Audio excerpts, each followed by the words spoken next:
Avec environ 15% des voix, le Front National réussit une percée à Lorient. Un quartier s'était déjà distingué dans ce vote, celui du Bois du Château au nord de la ville.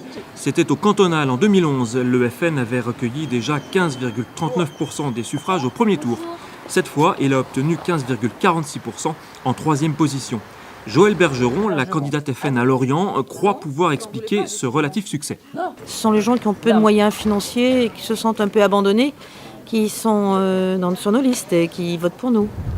Guillaume habite le quartier depuis 1 an seulement. Il ne comprend pas ce phénomène. En fait, vous me l'apprenez, je suis surpris d'ailleurs. Je pensais que le Front National faisait des faibles scores en vérité sur Lorient, et même pourquoi pas dans le quartier. Morgane, elle, a voté pour la première fois. Elle croit savoir ce qui pousse une partie de la population à glisser dans l'urne un bulletin FN. La crise, le chômage, il y a une certaine angoisse d'un avenir incertain. Elle pense malgré tout que pas mal de personnes âgées vivent là et constituent une bonne part de cet électorat. Jean-Yves, lui, votait socialiste jusque-là. Il s'est senti trahi. Il a voté pour la liste Bergeron. Il donne un exemple local qui explique, selon lui, une poussée frontiste.